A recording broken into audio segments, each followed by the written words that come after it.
Moreau, je vous demande d'applaudir, qui va m'accompagner pour interviewer Christian Streff. Et je vous demande d'accueillir chaleureusement notre invité d'honneur, Monsieur Christian Streff.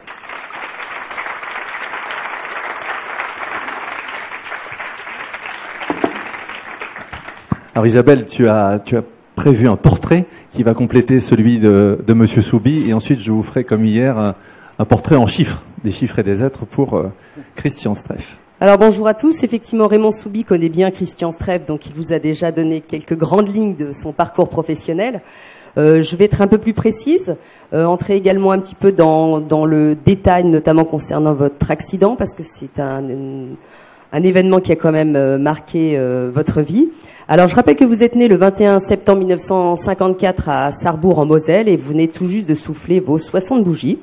Élève brillant, vous êtes sorti major de votre promotion des mines de Paris et vous débutez votre carrière en 79 à l'âge de 25 ans au sein de Saint-Gobain, où vous occupez là plusieurs fonctions au sein de différentes entités industrielles et technologiques qui vont de la fonderie automobile à la fibre de verre en passant par les céramiques et les plastiques. En 89, vous devenez directeur général de la filiale allemande spécialisée dans la fibre de verre Vetrotex, Allemagne donc que vous connaissez bien. Et vous êtes d'ailleurs germanophile.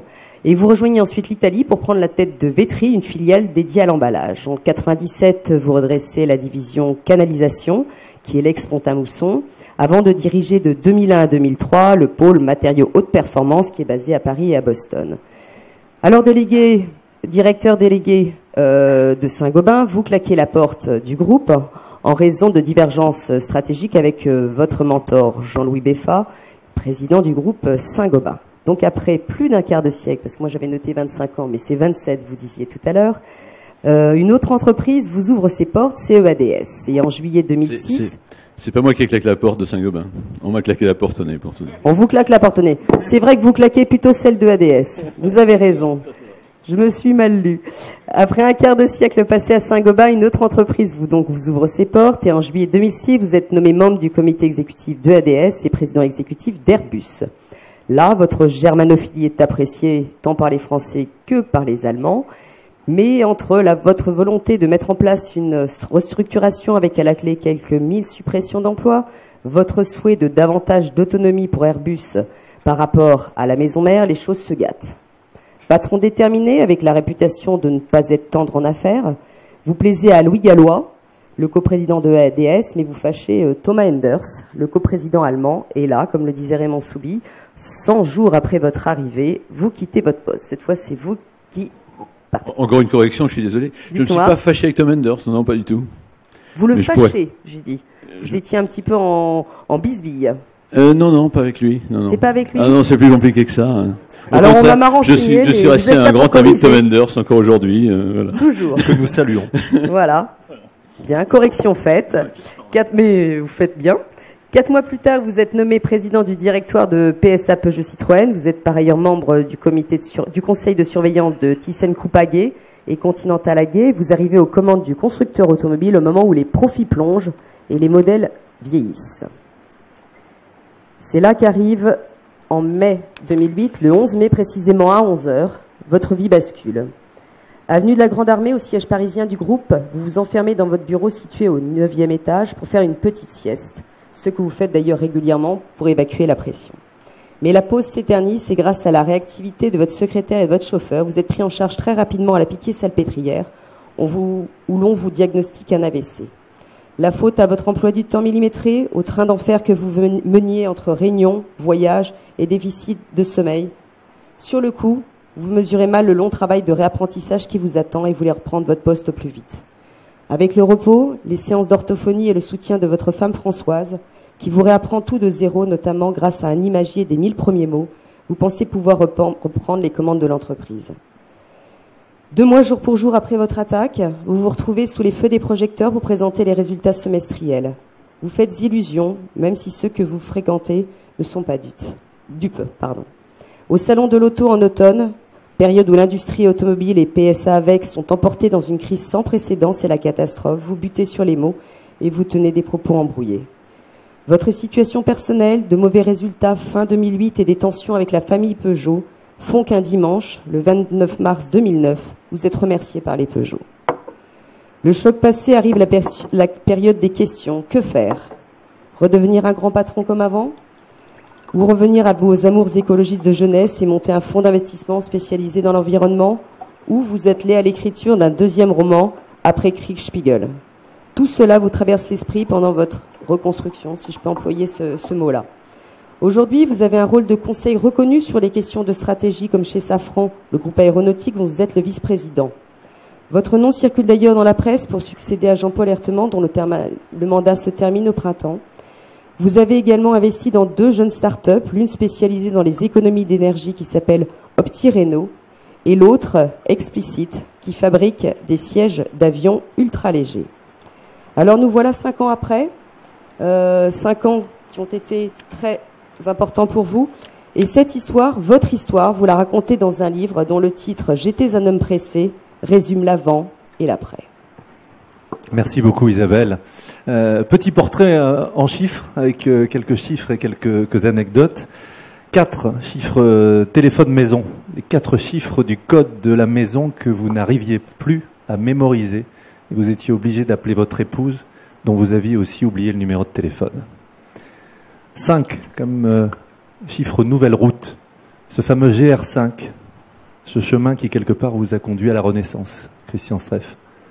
3 chiffre capitaine d'industrie, on en a parlé, Saint-Gobain, Airbus, PSA, 3 destins partagés. 30 chiffre orthophonie, le nombre de répétitions nécessaires pour se remettre un mot en bouche. Que de travail et que de courage. 17 plus ça peut être 100 aussi. Hein. Ça peut être 100. 17 chiffres dodo rattrapage, le nombre d'heures de sommeil avalé par Christian Streff quand il s'est reconstruit. 3, 5 et plus, si affinité, chiffre success story, la ligne DS. DS3, 5 et pour une résurrection, c'est pas mal du tout. Christian Streff, je vous demande de l'applaudir encore une fois, s'il vous plaît.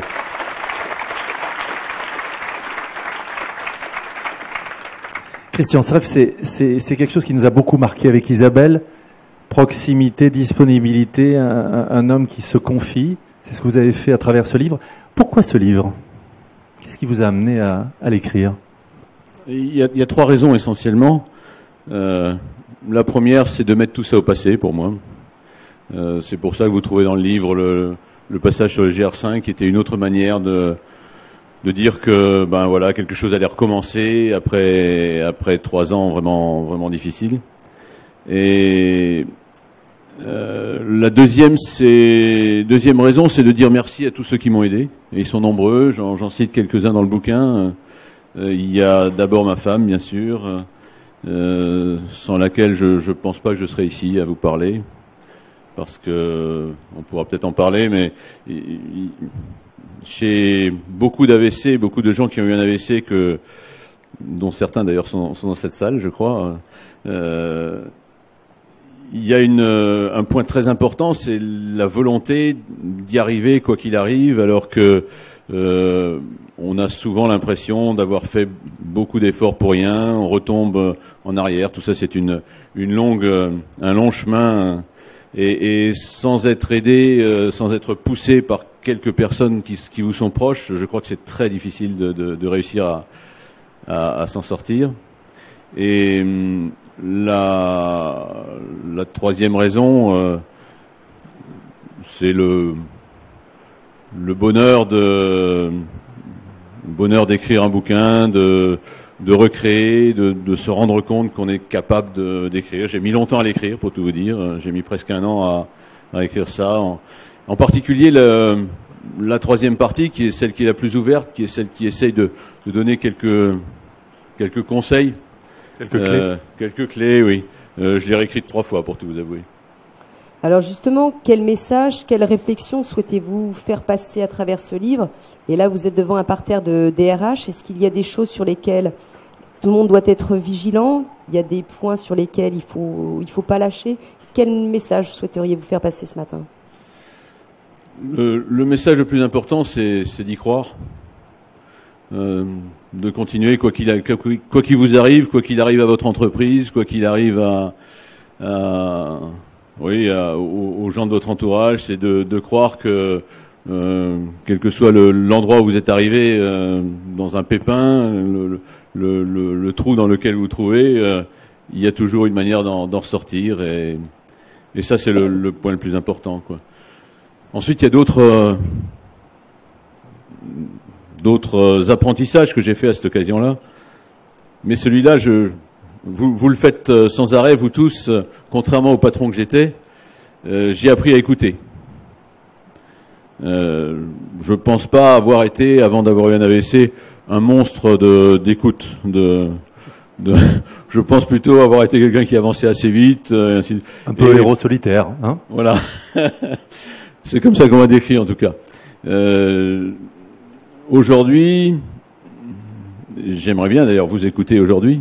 J'écoute beaucoup. Je prends beaucoup plus de temps à découvrir le monde, non pas tel que je veux le faire, tel que il s'est dessiné dans ma tête et tel que on va tous ensemble le construire, mais tel qu'il est, tel que.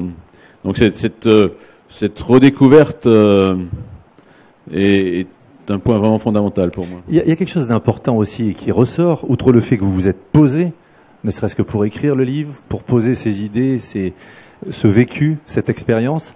Et ça fait partie des termes qu'on emploie, nous, dans le milieu des ressources humaines, la co-construction.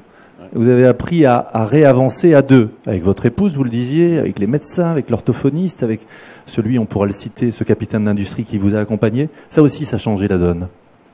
Oui, c'est clair. Je n'aurais jamais, je pense que c'était pratiquement impossible. Je pense pas d'ailleurs que on m'aurait posé la question. Jamais je n'aurais accepté de passer 2 heures et de prendre un café avec vous tous avant d'avoir eu un AVC. Aujourd'hui, non seulement c'est possible, mais c'est un vrai bonheur, quoi. Le bonheur de pouvoir vous parler, de pouvoir ça a clairement changé ma vie. Oui. Alors c'est justement prendre du temps pour soi, échanger avec les autres. J'en reviens aux signaux qu'il faut pas négliger. Lorsqu'on a préparé cette rencontre, vous disiez il y a des choses auxquelles il faut faire attention. Par exemple, les horaires, ne pas s'oublier, quelque chose qui souvent paraît négligeable lorsqu'on est à fond dans le travail. Est-ce qu'aujourd'hui, vous avez, avec le recul, vous vous dites, il y a des choses que j'aurais dû faire davantage? Vous disiez que vous alliez un petit peu à la piscine, mais parfois, et même vers la fin, juste avant votre AVC, vous aviez un peu négligé cet aspect-là, mais ça faisait partie de votre combat pour toujours être en forme. Est-ce qu'aujourd'hui, vous regardez les choses autrement? Et pour compléter ce que dit Isabelle, vous étiez dans des amplitudes, c'était du 6h, 22h, hein? À peu près, oui. 6 jours par semaine. Plus les décalages horaires, on imagine? Oui, pas mal de décalages, oui, vers la Chine, bien sûr, vers les États-Unis, vers l'Amérique du Sud également. C'était pas aussi dur, je pense, que la vie de Carlos Ghosn, qui lui fait le tour de la Terre une fois par mois, en passant une semaine en Asie, une semaine en Europe, une semaine aux États-Unis, plus les petites balades en Amérique du Sud, et ainsi de suite.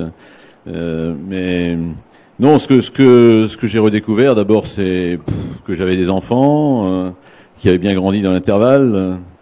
Que beaucoup de gens autour de moi étaient prêts à discuter avec moi, ce que j'avais complètement oublié, que le cinéma ça existe, que les bouquins ça existe. J'ai redécouvert tout ça et c'est avec beaucoup de bonheur, par exemple, que je me suis repris, j'ai enfin lu une édition complète de Stefan Zweig qu'on m'avait offert, 20 ans avant. Donc effectivement, le fait de redécouvrir un certain équilibre m'a sûrement beaucoup apporté, également dans la manière de faire le métier que je faisais.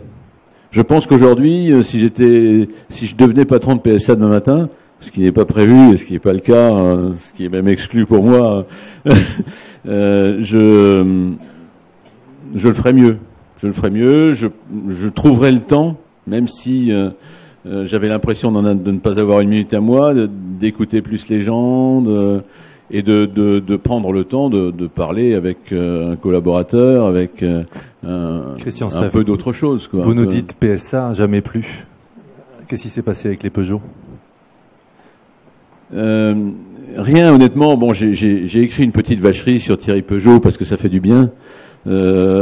C'est tout. Bon, il allait bien? Non, disons que j'ai trouvé vraiment très dur de sa part de ne pas me prévenir un petit peu à l'avance. Il m'a prévenu 1 heure avant du fait qu'ils allaient en conseil décider d'arrêter, enfin de me remplacer. Bon, je me suis laissé un peu aller dans le bouquin que j'ai écrit, mais honnêtement, les Peugeot ont toujours été pour moi de bons actionnaires, avec qui, même si c'était compliqué, c'est difficile parce qu'il y a trois membres de la famille qui voulaient diriger l'un comme l'autre le conseil et donc me diriger. Malgré tout, c'est des gens qui sont très attachés à leur entreprise, qui ont fait tout ce qu'ils ont pu pour la maintenir et pour éviter les Chinois. Oui, pour éviter les Chinois, c'est vrai. Et bon, là, je me permets une remarque qui est bien prétentieuse parce que il y a trop de temps que je suis sorti de cette entreprise. Je ne sais pas si les Chinois étaient vraiment nécessaires. À l'époque, lorsque j'étais encore patron de PSA, on est allé, aussi bien Carlos Ghosn que moi, demander gentiment 3 milliards chacun à l'État français, que l'État français nous a donné, nous a prêté de bon cœur, avec un taux d'intérêt qui était relativement élevé, mais c'est normal, et ça nous avait sauvés, au moins pour la période dans laquelle j'ai encore dirigé PSA. Après, j'en sais plus rien, mais enfin, les quelques milliards qui ont été ramassés par PSA avec l'augmentation de capital, je me demande s'il n'était pas possible de refaire une opération, tout simplement. Comme aujourd'hui, la boîte va mieux, qu'ils sont en train de remonter la pente, et je leur souhaite de bien la remonter, avec de belles voitures, d'ailleurs, que je viens de voir. Salon. Donc, oui, donc, mon histoire chez PSA est quand même une histoire merveilleuse, hein. Je suis obligé de dire ça comme ça, avec un moment extrêmement positif, fantastique, hein. Les années 2006, 2007, 2008 enfin 2008 a commencé à mal tourner, mais au début c'était une réussite sur tous les tableaux. Enfin, je regarde les quelques personnes de PSA que je vois ici. Puis une sacrée résurrection aussi, avec la marque DS. Oui, on a sorti une vingtaine de voitures en 3-4 ans, avec une belle marque qui est en train de s'épanouir autour de la planète, d'ailleurs, en Chine comme en Europe. Non, sont réellement de bons souvenirs. C'est-à-dire, je ne regrette rien. C'est pour ça que sur le coup, finalement, la décision, ça a été difficile. Mais là, rétrospectivement, est-ce qu'ils ont eu finalement raison de se séparer de vous? Oui, bien sûr. Non, je pense qu'ils ont eu raison.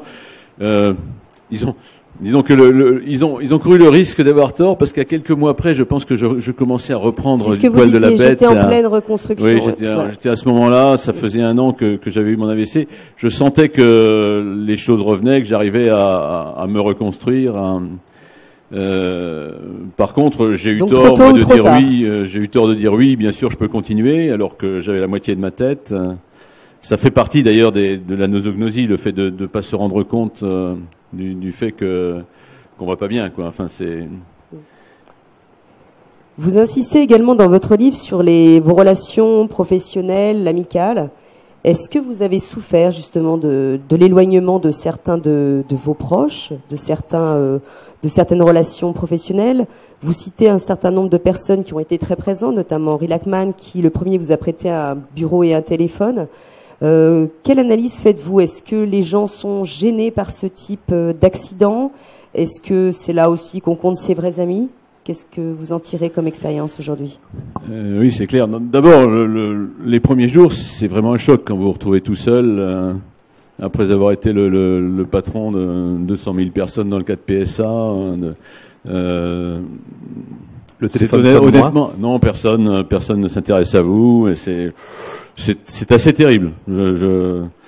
Bon, c'est quelque chose qu'on surmonte assez rapidement, enfin que j'ai surmonté en me mettant à bosser, à écrire, à parler tout seul, à retrouver la langue, le français, à retrouver les mots que j'ai perdus, et ainsi de suite. Parfois, d'ailleurs, en passant par l'allemand, puisque il y a des mots qui vous revenaient en allemand, que vous traduisez. Tout à fait. Vous traduisiez et vous les retrouviez après en français. C'est encore le cas aujourd'hui, pour tout vous dire. Il y a une part du cerveau qui est de l'autre côté du Rhin, hein. Qui n'a visiblement été moins touchée que le thalamus par l'AVC. Donc sensation de solitude. Hein. Oui, d'abord il y a cette sensation-là qui m'a en fait beaucoup aidé parce que je me suis dit je suis seul donc je vais m'y mettre et je vais réapprendre tout seul comme un grand le français. Alors tout seul comme un grand, c'est pas exactement tout seul parce que j'ai eu deux orthophonistes dont la première d'ailleurs a eu un AVC alors que c'est son deuxième AVC alors qu'elle était déjà orthophoniste. Enfin une histoire et elle s'en sort très bien d'ailleurs honnêtement. Et je passais 2 bonnes heures par jour avec elle, suite à quoi j'avais des exercices pour 4-5 heures, suite à quoi j'essayais de relire j'ai un exercice que j'ai fait pratiquement tous les jours, je m'achetais le journal quand même, je lisais une page et je refermais, j'essayais de me souvenir de la page. Bon, ça n'a pas marché pendant des mois et des mois. Et peu à peu, il y a un petit quelque chose qui redonne espoir. Voilà, qui m'a redonné espoir, et ainsi de suite. Aujourd'hui, j'en suis pratiquement à la situation où j'étais avant. Quand j'ai lu le journal, je peux vous le répéter. Et puis, vous parlez de la situation avant, sans jeu de mots, puisqu'on est dans le domaine de l'automobile. Vous parliez de Peugeot. Vous regardez dans le rétro en vous disant, j'aurais peut-être dû ou j'aurais peut-être pas dû ou parce que rappelons quand même que vous êtes patron des risques et des grands projets chez Safran, donc vous vous projetez dans l'avenir. Vous l'avez fait avec la 350, avec la 380, avec les réussites que l'on sait. Cette notion du temps et cette échelle du temps.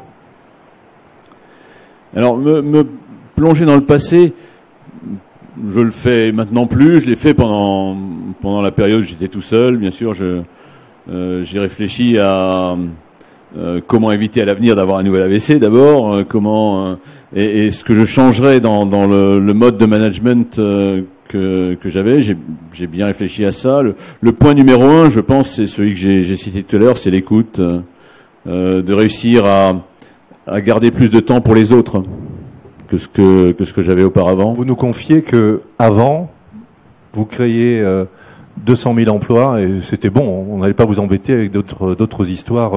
Tout à fait. De ressources humaines. Voilà, de ressources.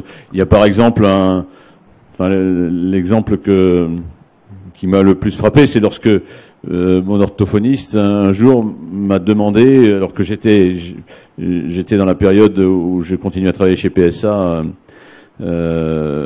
avant d'arrêter, donc après avoir eu mon AVC, elle m'a demandé d'embaucher un gars qui avait eu un AVC.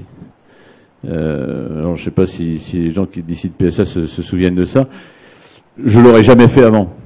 Donc c'est une chose qui a changé pour moi, le fait de considérer que dans la société il y a des gens qui ont eu des pépins, qu'il faut aider, ça faisait bien sûr pas réellement partie de mes préoccupations. C'était les RH qui s'en occupaient, quoi, en gros. Et là, je l'ai fait embaucher. Il était très mal. Et on l'a mis devant un PC pour dessiner des voitures. Et aujourd'hui, non seulement il tient son poste de travail, probablement plus qu'à 50%. C'est-à-dire qu'il participe réellement au dessin des nouvelles voitures. Non seulement, mais le plus important, c'est qu'il s'est marié, qu'il a eu un enfant, il s'est reconstruit. Tout à fait, il s'est reconstruit. Ça, c'est une chose que je peux pas oublier aujourd'hui. Il est clair que s'il m'arrive encore d'avoir des responsabilités, ce sera une part beaucoup plus importante qu'auparavant. Ou auparavant, je pense pas. C'est un peu prétentieux ce que je vais dire, mais je pense pas avoir fait de grosses bêtises dans les décisions industrielles que j'ai prises. Par contre, l'attention aux hommes. Là, vous étiez peut-être passé à côté. Un petit peu. Alors, sur l'aspect professionnel toujours, donc aujourd'hui, vous avez un poste de vice-président, vous conseillez des jeunes start-up. Est-ce que c'est facile quand on a été capitaine d'industrie, on dirigeait, on donnait des ordres, d'être plutôt dans le conseil, de pas se dire c'est moi qui prends ce type de décision, je suis en retrait? Est-ce qu'il y a un travail à faire sur son ego? Est-ce que c'est facile pour vous? Alors sur son ego, pas réellement. Il y a un travail à faire, c'est clair.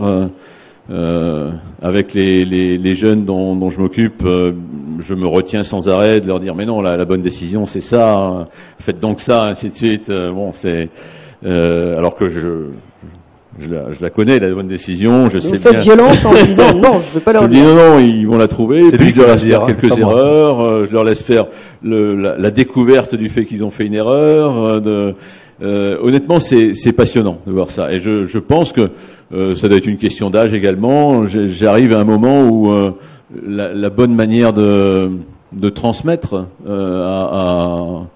aux jeunes générations et aux autres, bon, ce qui m'a construit, les expériences que j'ai eues, la manière de prendre les bonnes décisions et ainsi de suite. Oui, c'est de plus écouter, de laisser faire des erreurs et d'apprendre à les corriger avec eux.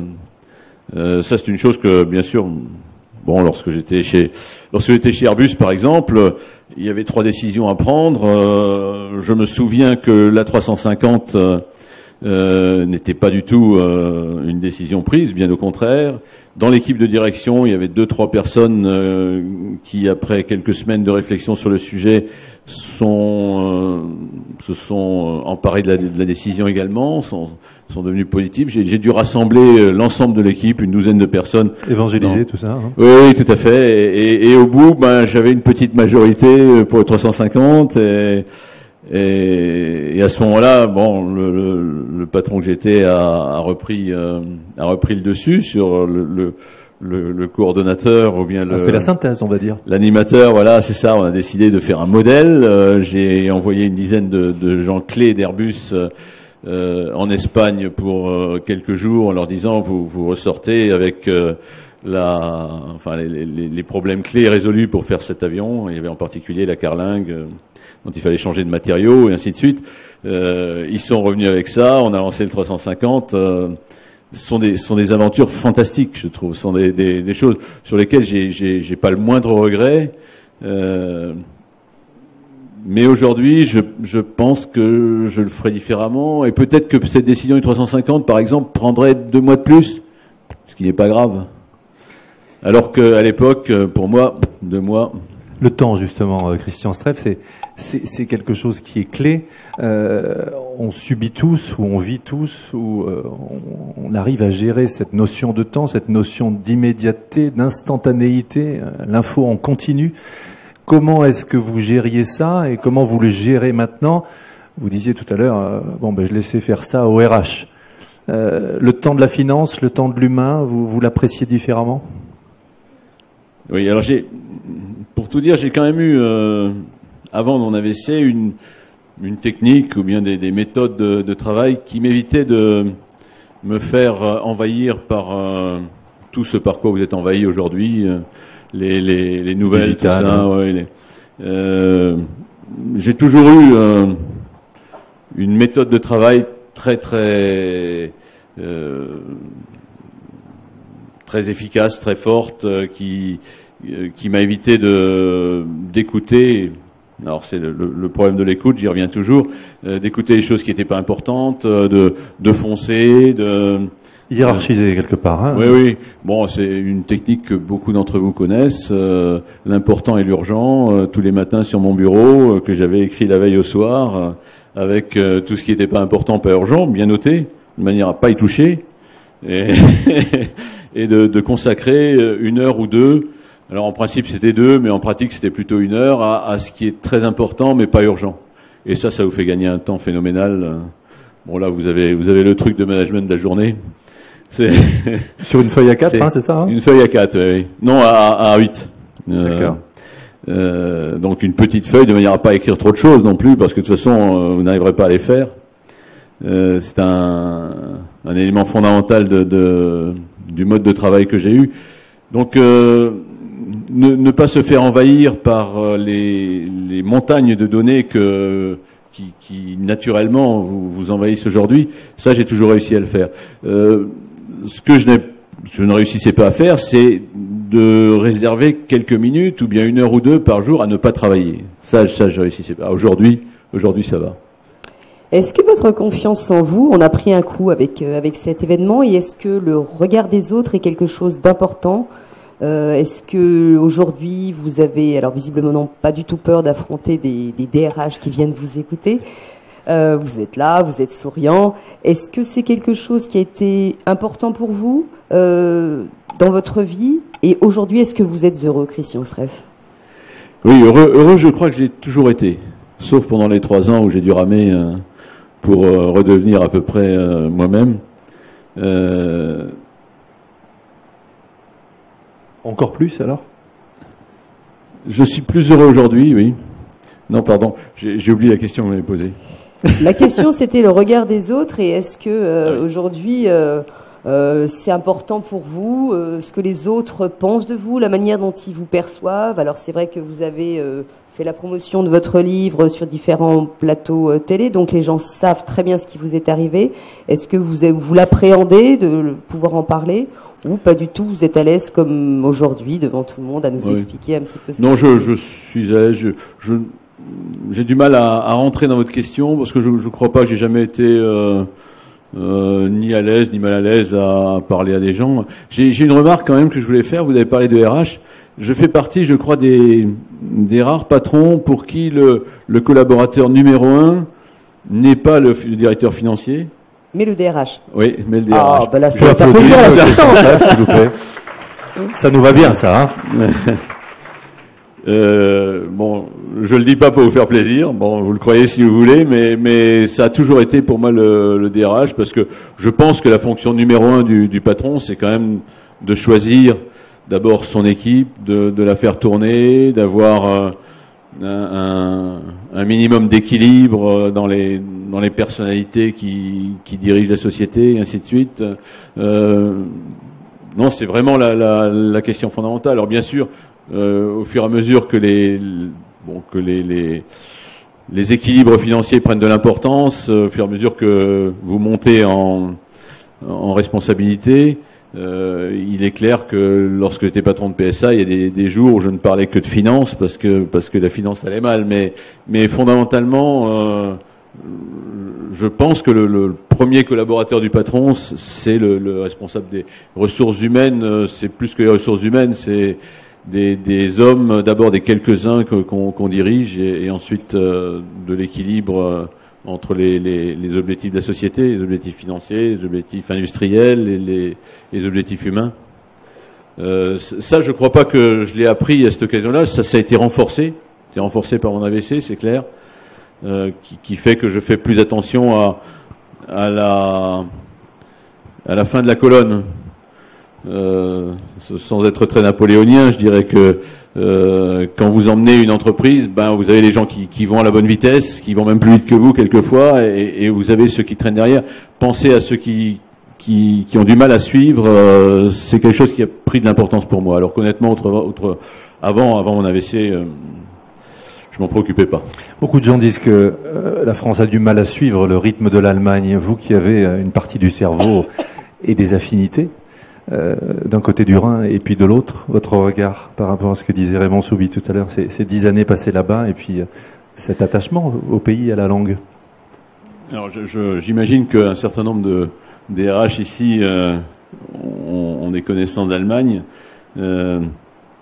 donc j'attends d'être contredit. Hein. Je pense que fondamentalement l'Allemagne va plus lentement que la France. Et que ça l'aide, dans l'industrie en tout cas.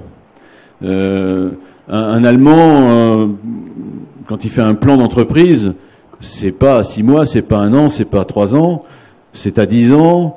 On regarde l'avenir de la société à très long terme, et ensuite on revient vers le court terme. Même à Saint-Gobain, on faisait des plans à 3 ans, quelquefois à 6 ans, mais pas dans le court-termisme. Non, pas du tout. Alors ça, c'est une première remarque. La deuxième, qui est très importante, hein, c'est même la plus importante de toutes, c'est que entre les syndicats et le patronat, il n'y a pas du tout les relations françaises. Enfin, c'est cogestion. Hein. Voilà, c'est le pays de la cogestion, mais c'est un pays où tous les syndicalistes sont très bien formés. C'est d'ailleurs une des préoccupations constantes que j'ai eues en France, c'est de faire former, de proposer aux syndicalistes, aux représentants du personnel en CE et ainsi de suite, de se former à l'entreprise. Alors ils le font bien sûr à l'intérieur des syndicats, mais le petit investissement que représente pour une entreprise la formation de ces syndicalistes est quelque chose de fondamental. Donc j'ai toujours eu en Allemagne face à moi des gens qui avaient très bien intégré ce que signifiait l'avenir d'une maison, les équilibres financiers qu'il fallait maintenir et ainsi de suite, ce qui n'empêchait pas bien sûr d'avoir quelques bagarres sérieuses de temps en temps. Enfin, donc la France est en retard sur ce point-là notamment, et également sur la vision de long terme. Oui, c'est clair que gestion la petite semaine quelque part. Caricature un peu, mais non, gestion différente parce que l'histoire est très différente également. Les syndicalistes français n'ont pas du tout la même histoire que les syndicalistes allemands. Le fait de diriger en équipe, qui est beaucoup plus fort en Allemagne qu'en France, vous n'avez pratiquement pas de patron tout seul comme en France à la tête d'une entreprise. Sont toujours des équipes. Les Vorstand, enfin les équipes de direction fonctionnent réellement en équipe. Et ça donne une force qui paraît lente en France. Ça donne Moi, j'ai eu l'impression, lorsque j'ai commencé à diriger une entreprise en Allemagne, que je passais 2-3 fois trop de temps à prendre chaque décision. Et alors, il y a un peu d'aspect personnel là-dedans, mais il y a également la différence entre l'apprentissage français où tout va très vite et en Allemagne où on prend le temps d'expliquer, et lorsque les deux parties, lorsqu'on a une négociation, les deux parties sont pas d'accord, de part et d'autre, on dit non, prenons le temps. Les négociations salariales durent quelquefois très longtemps en Allemagne, mais elles se concluent toujours. En France, ça dure parfois longtemps, mais ne se conclut pas forcément. Il y a un exemple récent. Exactement. En termes de rythme de réforme, est-ce que là, il y a une comparaison qui tienne justement entre la France et l'Allemagne ? On parle beaucoup des réformes qui ont été mises, notamment par Schröder, ces 10 dernières années en Allemagne. On dit en France, nous on commence les réformes, mais je vous rappelle qu'en Allemagne, ça a mis une dizaine d'années. Qu'est-ce que ça vous inspire aujourd'hui ? En Allemagne, on reste beaucoup plus simple. C'est-à-dire que quand il y a un sujet dont il faut trouver la solution d'un côté ou de l'autre, on fait, s'il le faut, une épreuve de force, ou on prend les décisions qui sont extrêmement simples. Les décisions de Schröder ont été peu nombreuses, mais du bon sens. Ont été très importantes, très lourdes. Elles lui ont coûté d'ailleurs son poste. Enfin, mais après ça fait maintenant 15 ans à peu près qu'elles ont eu lieu. Le pays est engagé dans cette voie et ils ont pris quelques décisions concernant la retraite. Il n'y a pas la complication qu'on trouve en France. Chaque jour, en lisant le journal, vous comprenez plus ce qui s'est passé la veille, quoi, parce que sur le budget de l'État, vous avez des dizaines et des centaines de modifications qui permettent. C'est ça qui nous tue, cette espèce de millefeuille. C'est clair. Je pense que bon, je veux pas faire il y a pas de relation. Enfin bon, je vais dire une chose un peu simple sur les Allemands. Les Allemands restent des gens qui sont très simples et très pratiques. C'est-à-dire qu'il y a derrière chaque décision, il doit y avoir une conséquence sensible, et elle est d'un côté ou de l'autre. On est pour ou contre, mais elle est là. Et c'est pas en divisant les décisions et en les planquant et ainsi de suite qu'on arrive à. Donc ils tranchent dans le vif et ils s'y tiennent, quitte à ce que ce soit douloureux au début, mais finalement mieux accepté et que les réformes soient mises en œuvre. Voilà, c'est ça. C'est un peu ce qu'a fait Zapatero en Espagne. Hein. Ça lui a coûté lui aussi son poste. Mais tout à fait. Question sur cette imbrication de plus en plus forte. Certains parlent de porosité entre la vie professionnelle et la vie personnelle. Alors vous, la vie personnelle n'existait pratiquement pas quand vous étiez à plein régime, j'allais dire, avant de rétrograder. Comment vous appréhendez ces choses-là et quelles clés vous pourriez donner à tous ces hommes et ces femmes qui, avec les outils dont on parlait tout à l'heure, vivent l'entreprise en dehors de l'entreprise et vice-versa? Oui, c'est une chose qui me paraît augmenter tous les jours avec bon, d'abord avec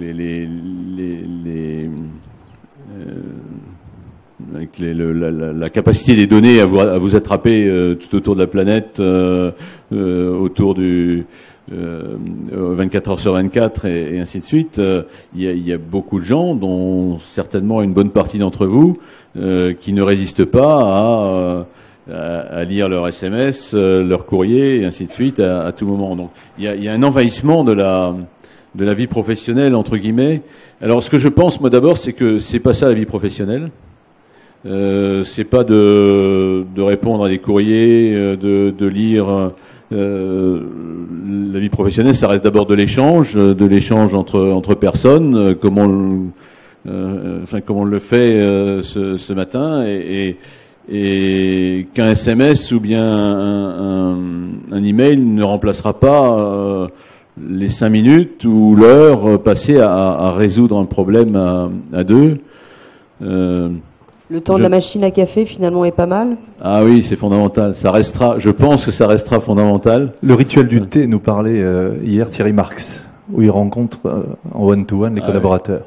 Ah, moi, ça a toujours été, la machine à café a toujours fait partie de mes outils de travail fondamentaux. Dès 6 heures, à carburer. Voilà, le matin, et puis ensuite, c'est une manière de faire fonctionner un peu le hasard également, hein, parce que vous avez vous rencontrez quelquefois des gens qui n'ont pas prévu de vous y voir là, et ces notions-là sont vraiment très très importantes. Si j'ai une remarque à faire, c'est ne vous laissez pas envahir par vos SMS, et puis détruisez-en de temps en temps.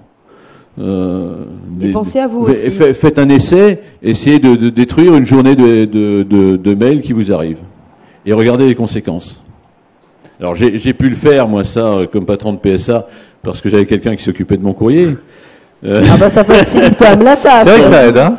Donc qui triait. On va tous faire le test et voilà, et qui vous appelle. Bon, qui m'a dit honnêtement, bon, il y a 90% des choses qui vous concernent pas, et puis voilà. En pratique, oui, les copies à la terre entière, hein. Voilà, pour vous aussi, je pense que 80 ou 90% des choses et les choses vraiment importantes vous reviendront. Les gens qui vraiment ont besoin de vous dire quelque chose, réussissent à vous le dire. La sieste, elle est toujours là. Racontez-nous, parce que c'est une vraie anecdote. Prendre le temps. On parlait de l'Espagne tout à l'heure, je suis d'origine espagnole. La petite sieste. Oui, ça c'est une habitude que j'avais prise d'abord pas allongé par terre, d'abord dans les voitures, disons que je récupérais comme ça au courant des voyages, des différents le manque de sommeil que j'avais accumulé au cours des années.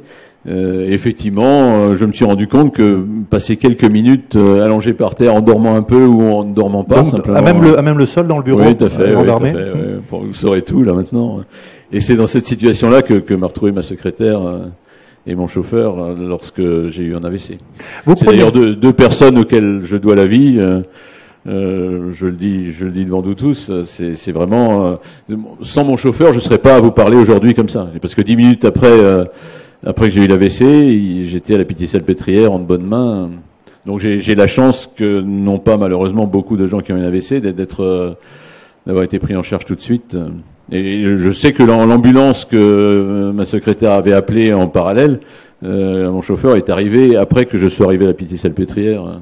Donc il y avait eu un facteur temps qui fondamental. Qui était très précieux pour vous. Patron des grands projets chez Safran, Maurice Lévy a coutume de se mettre sur la terrasse pour penser l'avenir.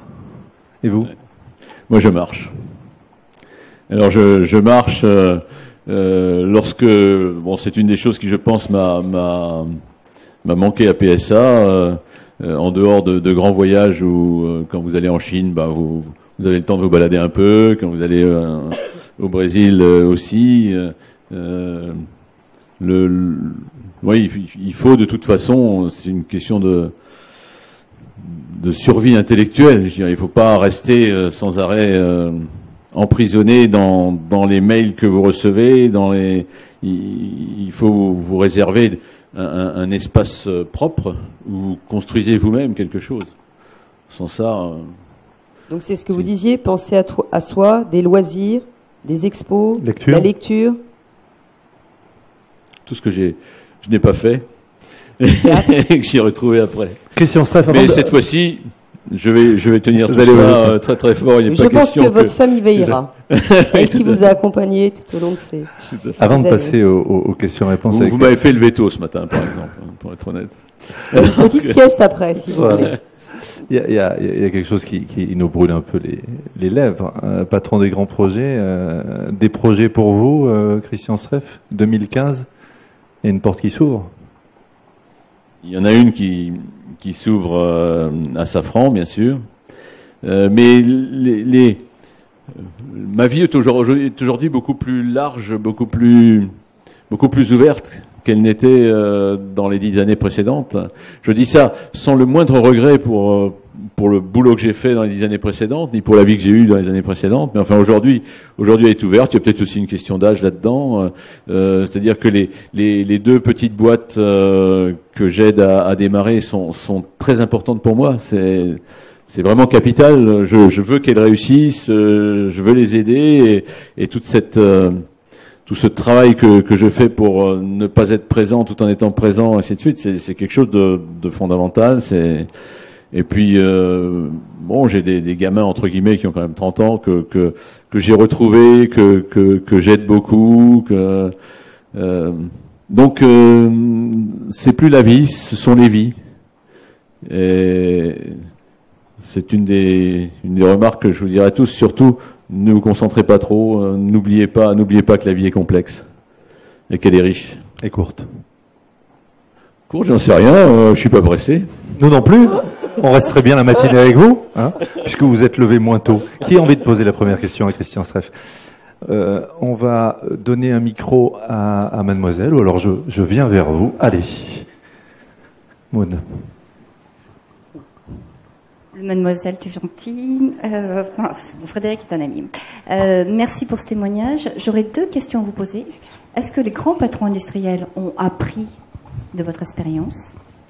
Et la deuxième question, quelle est la place des RH au conseil d'administration de Safran? Puisque nous avons bien entendu que les RH étaient clés pour vous. Et je vais saluer Jean-Luc Bérard, qui est un ami de ce congrès HR.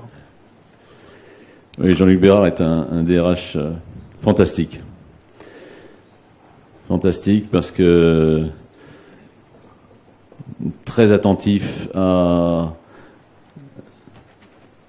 tous les gens qui viennent le voir, à ce qu'ils lui disent, et capable de prendre le temps ensuite de faire la synthèse de ce qui s'est passé, de le laisser reposer avant d'en faire quelque chose. Enfin, j'apprends encore beaucoup de choses avec lui aujourd'hui. Du coup, j'ai oublié votre question. Les patrons. Pardon.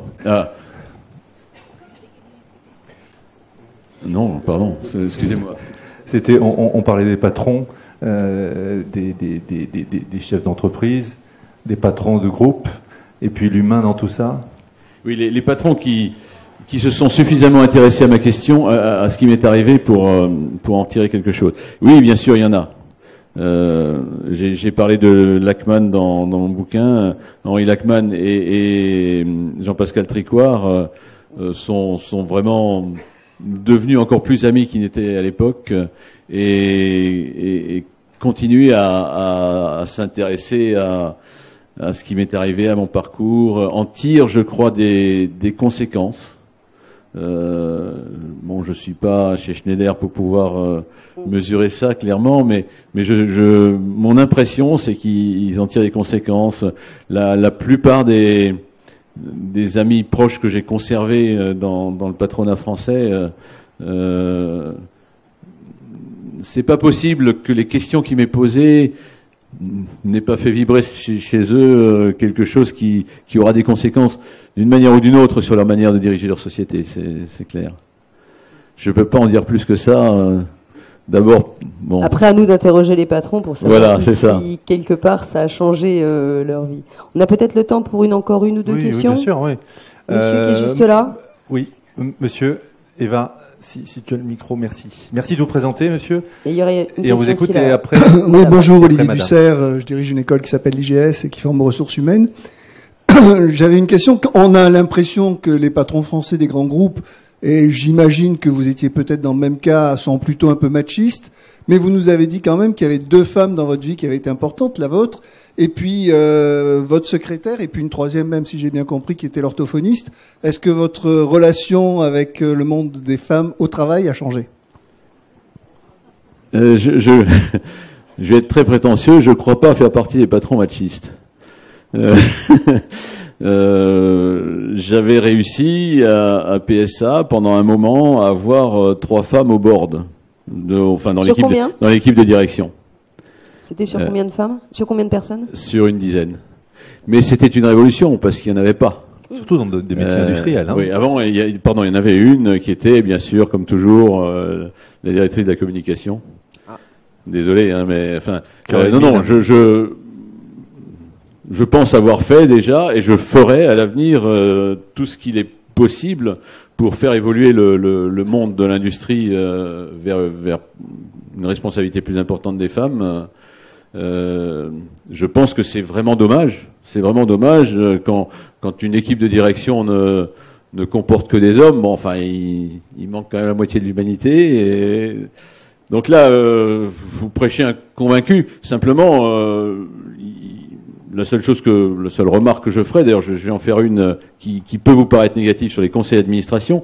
Lorsqu'on force le nombre de femmes qui doivent participer au conseil d'administration, on crée un décalage. Parce qu'aujourd'hui, les femmes, vous n'avez pas en moyenne le même niveau de responsabilité qu'ont les hommes, et il est plus difficile de trouver des femmes de même niveau dans les conseils de très haut niveau, quoi. Donc ça crée un petit décalage qui est tout à fait acceptable, mais et qui va se réduire avec le temps. C'est une des difficultés, c'est quand on pousse vers le haut la participation des femmes. Il y a quelques décalages de ce genre-là qui se font. Il y a une femme, qui va vous interroger. Oui. Bonjour, Isabelle Michel Magyar, Schneider Electric. Donc bien sûr, j'atteste que Henri Lachmann, pour le côtoyer de temps en temps, et Jean-Pascal Tricoire ont probablement cette fibre humaine et l'écoute. Clairement chez Henri Lachmann pour le coup. C'est une question qui sur les talents et les leaders qui sont autour de nous. En fait, on voit qu'on a beaucoup de jeunes talents, de business leaders qui sont malheureusement un petit peu pressés. Et le monde est vraiment un monde en accélération. Ce que vous témoignez, c'est cette résilience. Vous avez appris par un accident personnel cette capacité d'écoute. Est-ce qu'on peut créer des écoles de la résilience? Comment on peut former nos leaders sans passer par un accident grave à apprendre à écouter vraiment? Comment c'est possible? Est-ce que vous avez une idée? La question est assez compliquée, Christian Streff. Non, pour être honnête, j'ai pas réellement l'idée. Alors, je vais pas souhaiter à chacun d'avoir un AVC, non. Au moins de lire votre livre, peut-être. Oui. Et il y a peut-être une évolution à faire dans le système scolaire français.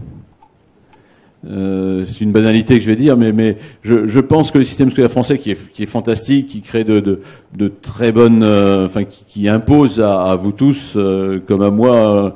Le fait d'accumuler énormément de choses très rapidement, ainsi de suite, crée une espèce de hiérarchie entre les gens qui vont très vite, les gens qui accumulent beaucoup de choses et ceux qui savent faire. C'est une des choses qui m'a frappé. Mes enfants étaient élevés en Allemagne et au départ je disais mais ils n'apprennent rien. Et si, ils apprennent la vie. À l'école en Allemagne, quand en France on commence à bourrer le crâne de données en Allemagne, non, on passe la moitié ou les 3/4 du temps à vivre en groupe, à apprendre de tout ce qui s'est passé. Ils avaient des expériences à l'école dont ils m'ont beaucoup parlé quand on était en Allemagne, où l'instituteur ou bien le prof arrêtait tout et faisait tirer les conséquences à la classe d'un événement qui avait eu lieu. Je crois que des choses comme ça peuvent faire évoluer le monde de l'entreprise en France. Mais là, c'est un sujet, il faudrait reprendre l'éducation nationale, qui se bat malheureusement avec d'autres sujets qui sont encore plus graves. Le fait que Oui, le niveau baisse, qu'on se batte avec des sujets qui n'ont rien à voir avec l'éducation encore. Enfin. Alors justement, est-ce que c'est pas ce droit à l'échec, droit à l'accident, droit à une vie différente qui peut permettre justement de changer les choses et de répondre à la question de Madame, et pas le côté droit à peut-être l'erreur, hein. voilà. Oui, le droit à l'erreur, c'est quelque chose de fondamental que j'avais absolument pas moi. Hein. J'ai passé 30 ans de ma vie ou 35 ans de ma vie sans avoir le droit à l'erreur. Enfin, et même en cachant quelques erreurs que j'ai faites, même à moi-même. Enfin bon, c'est. Enfin, ça c'est quand même très partagé à cette haute fonction, j'imagine. Oui, c'est particulièrement français. Un Américain, quand il est patron d'un grand groupe, fait des erreurs et le dit. Voilà, ça fait partie de la vie, et puis et dit comment il corrige les erreurs en question, comment il a rebondi, bien sûr. Comment il n'y a pas les worst practices en français, on est d'accord. Non, c'est vrai, tout à fait. Et le droit à l'erreur, c'est quelque chose de vraiment fondamental. Pour tout vous dire, j'ai accompagné pendant 3 ans une promotion de l'école des mines de Douai, et je leur ai souhaité une bonne arrivée dans le monde du travail. Et la chose essentielle que j'aurais dit ce jour-là, c'est vous avez le droit à l'erreur. Mettez-vous ça dans le crâne, vous avez le droit à dire. Vous allez en faire énormément. Beaucoup plus que tout ce que vous imaginez. Et puis regardez un peu sur le passé, les erreurs que vous avez déjà faites, et ainsi de suite. Tout ça, ça vous construit aussi bien que les réussites. Il faut bien sûr ne pas oublier les réussites. Il faut pas non plus faire du droit à l'erreur le fil conducteur. Par contre, l'erreur existe et construire là-dessus, c'est fondamental. Mais c'est pas grave. Question sur les critères de choix. Admettons que ça ne se passe pas comme prévu chez Safran. Il y a des concurrents.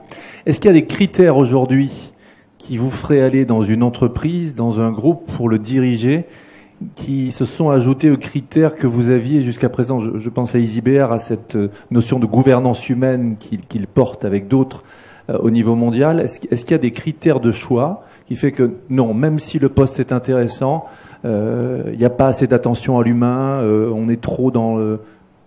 Est-ce que ça a changé? Ça n'a pas changé. Je pense que ça faisait toujours partie de mes critères. Je crois pas que fondamentalement ces critères-là aient changé. C'est plus de moi-même que enfin, c'est dans mon comportement à moi que j'ai tiré des conclusions, plus que sur le choix des entreprises.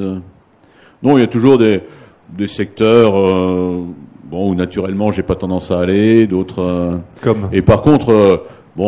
Une boîte comme Safran, c'est fantastique, quoi. C'est merveilleux. Vous avez une capacité de développement, de génération d'idées, et ensuite de réalisation industrielle qui est merveilleuse, quoi. Et là, on est sur du temps long, hein. Ah, du temps très très long, oui, c'est clair. Là, ça fait maintenant 35 ou 40 ans qu'existe le CFM 32. Enfin voilà, et on est en train de construire, on a conçu et on est en train d'essayer maintenant un moteur qui s'appelle le LEAP, qui est parti dans la tête de tout le monde pour un temps très très court, c'est-à-dire 20 ans. Bon, je sais pas s'il sera plus long. Mon intuition, c'est qu'il va vivre plus longtemps que ces 20 ans en question. Mais c'est une entreprise merveilleuse qui n'est pas faite bien sûr que des moteurs, qui a d'autres réalisations industrielles, comme une chose que vous savez peut-être pas, qui sont les freins des avions étaient faits en métal et sont en carbone maintenant. Le groupe Safran a une part de marché très importante, a développé ces freins en carbone, est en train de développer aujourd'hui la deuxième génération et est en train déjà de penser à la troisième génération. Vous avez tout le génie français là-dedans pour un objet tout bête entre guillemets, mais vraiment, je vous garantis qu'il est très intelligent, qui est le carbone, du frein en carbone. Intéressant que vous parliez de frein quand on était un homme pressé. Oui, c'est vrai. Autre question. Qui a une question à poser? Là-bas. À gauche. Merci Sophie. Mademoiselle, et puis ensuite vous. On vous tend le micro. C'est la directrice du congrès en plus, hein, donc bien sûr. Bonjour, Isabelle Nolo, International Coach Federation.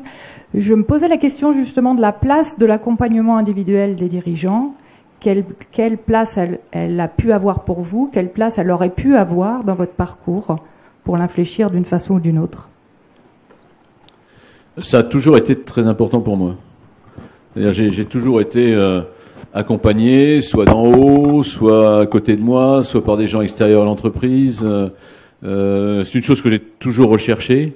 Je pense qu'elle est fondamentale pour vous tous. Même en tant que RH, vous avez besoin d'être accompagné, je pense. Et vous l'êtes d'une manière ou d'une autre. Enfin, vous avez des amis, ou bien des collaborateurs, ou bien des patrons, ou bien. Et je pense que dans le boulot d'un patron, il y a un point fondamental, c'est d'accompagner ses collaborateurs. Même si quelquefois c'est un peu dur, parce que c'est de l'accompagnement vers un objectif. Enfin, à côté de ça, être à l'écoute. Même si je ne l'ai probablement pas fait assez, je pense entre guillemets, avoir été un bon patron pour mes collaborateurs directs, dans le sens où j'ai toujours été attentif à faire ce travail dont moi-même j'ai beaucoup profité. J'ai toujours profité au courant de toute ma carrière de 4 ou 5 personnes autour de moi qui m'ont aidé à répondre à des questions, à passer des caps difficiles. Cet accompagnement est fondamental, absolument fondamental à l'entreprise. Une entreprise n'avance pas avec des collaborateurs qui sont chacun pour soi. Ce sont que des équipes qui avancent. Mode projet. Oui, c'est clair. Et je pense que ça devient toujours plus important, vu plus la complexité des décisions du monde avance, plus les équipes doivent être capables de tourner ensemble, et pour qu'une équipe tourne ensemble, il faut que chacun soit prêt à entendre les autres, et pour cela, il faut qu'il soit pas seul face à sa décision. C'est-à-dire, je distingue le fonctionnement en équipe du fonctionnement de chacun vis-à-vis de ses conseils, des personnes qui sont clés pour lui. On a une question. Oui, alors Isabelle Barthes, directrice de l'école de management de Strasbourg. Je dis à mes étudiants, en reprenant la phrase de Toffler, qu'il va falloir apprendre à désapprendre. Toffler dit que les illettrés du XXIe siècle seront ceux qui ne savent pas désapprendre. Je voudrais savoir si vous avez appris à désapprendre avec votre aventure. Je suis pas d'accord. D'accord. Je pense qu'il faut apprendre à réapprendre. Alors ça fait partie de la chaîne, désapprendre pour réapprendre. Non, la chose très importante, plus que désapprendre, parce que vous êtes construit d'une certaine manière, vous avez appris des choses, et ça sert à rien d'essayer de perdre tout ce que vous avez appris. Par contre, il y a une accumulation de connaissances qui est fondamentale. Je pense qu'aujourd'hui, dans l'entreprise, il faut imposer à tout cadre, et même plus que ça, à tout ouvrier également, d'apprendre. Et les quelques pourcents qui sont légalement nécessaires sont ridicules. D'ailleurs, Safran dépense beaucoup plus que les quelques pourcents en question pour former les gens. Se former deviendra capital, l'est déjà aujourd'hui. Et si l'un d'entre vous ne passe pas 5 ou 10% de son temps à apprendre quelque chose, il fait une erreur. C'est pour tout vous dire, je suis encore aujourd'hui dans la perspective de Safran, en train de réapprendre à parler l'américain. Parce qu'il y a la partie américaine de Safran est importante. Je sais bien sûr parler anglais. Je savais à peu près bien parler américain, ce qui est différent, avec des expressions, des termes, des choses. C'est une langue qui est complètement différente, et je la réapprends. Je réapprends également l'espagnol, et je réapprends certaines parties de la finance que j'ai quand même un peu maîtrisé dans le passé, et qui évolue. C'est un art c'est un art qui évolue vite. Et dans lequel il faut apprendre. C'est une chose absolument fondamentale. L'envie d'apprendre vous a jamais quitté? Ah non, jamais. C'est plutôt vers d'autres chemins d'apprentissage que des modèles d'apprentissage classiques. Oui, c'est vrai. Plus la modalité. C'est évidemment l'apprentissage reste là. Il faut qu'elle vienne de vous. Il faut qu'elle vienne. Le point de départ, c'est il faut que chacun se pose réellement la question. Où est-ce que je vais être meilleur demain qu'aujourd'hui? Qu'est-ce que j'ai encore à apprendre? Qu'est-ce que j'ai... Et à 60 ans, vous avez beaucoup plus de choses à apprendre qu'à 20 ans. On a une autre question. Bonjour, Antoine Berruchot, qui copte. Je me demande si en fait d'arriver à des fonctions comme les vôtres de grands dirigeants, est-ce que c'est compatible avec des hommes moins pressés? Est-ce que vous en seriez arrivé là si vous aviez été moins pressé?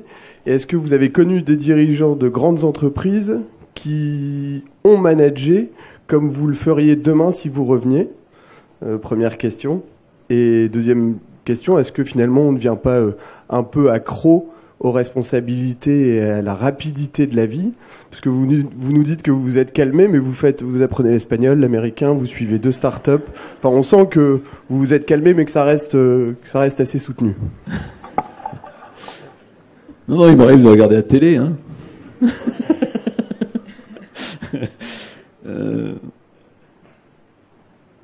Calmé ou pas calmé? Oui, quand même. Oui.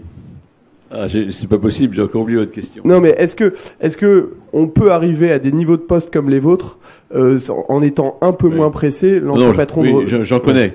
J'en connais des gens que j'admire, qui sont capables, ont été capables de diriger des grands groupes en ayant un rythme apparent de travail, hein. Et en ayant beaucoup plus de temps que quand même j'en ai eu. C'est clair. J'avais déjà, lorsque j'étais PSA, quelques exemples en tête de gens qui maîtrisaient des boulots du même genre, du même ordre, de difficulté, de complexité, en donnant une impression de tranquillité et de limiter le temps total qu'ils y passaient. Donc c'est tout à fait possible, je pense. Je prétends d'ailleurs que si je recommençais aujourd'hui, je serais meilleur, comme vous, hein, vous serez meilleur demain que vous l'étiez hier. Et non, c'est tout à fait possible. Alors maintenant, je vais pas non plus vous raconter ce qui n'existe pas. Le boulot de patron de grand groupe est quand même très prenant, c'est très lourd. Mais les bons patrons sont ceux qui arrivent à isoler l'important du secondaire, l'important de l'urgent, ne court pas toujours vers l'urgence, mais se réserve pour les choses vraiment importantes. C'est ça, c'est l'art du dirigeant, pas seulement dans l'entreprise, hein, en politique également. On a 2 dernières questions, une par ici, et puis on terminera avec toi, Charles-Henri. Mais alors, monsieur n'avait pas relevé la main, vous souhaitiez vous exprimer un moment? Finalement, non. Très bien. Alors, la dernière question sera pour monsieur à droite. Monsieur Streff, vous nous avez beaucoup parlé du temps. D'ailleurs, le choix de dernières entreprises nous montre que vous avez choisi le temps long. Est-ce qu'on peut vraiment apprendre avec votre expérience personnelle, votre accident récent et ce que vous avez vécu depuis 3 ans, est-ce qu'on peut apprendre aux dirigeants, aux parties prenantes, je pense aux acteurs financiers, de réfléchir un peu plus à long terme? Vous le disiez, en Allemagne, c'est une caractéristique de l'Allemagne, d'être beaucoup plus sur le temps long. Est-ce qu'une fois pour toutes, vous voyez, il y a un livre qui est sorti cet été du DG adjoint d'Orange, qui est responsable des ressources humaines, et qui parle, le titre du livre, Bruno Mettling, hein. C'est retrouver le temps pertinent. Est-ce qu'on peut le faire? Parce que tout indique, y compris les technologies, à aller de plus en plus vite. Oui, ça fait partie des choses que dans l'évolution de l'école, il faudrait inclure, quoi. C'est-à-dire apprendre aux jeunes à ne pas perdre énormément de temps devant des conneries entre guillemets qu'on leur vend tous les jours, et à se réserver une partie de leur vie pour l'essentiel, et ainsi de suite. C'est clairement un apprentissage, parce que c'est pas naturel, c'est pas qu'il faudrait, je pense, commencer dès l'école aujourd'hui et ensuite continuer à apprendre en entreprise. Cela dit, la solution n'est pas très compliquée, c'est plus une question d'apprentissage, d'entraînement.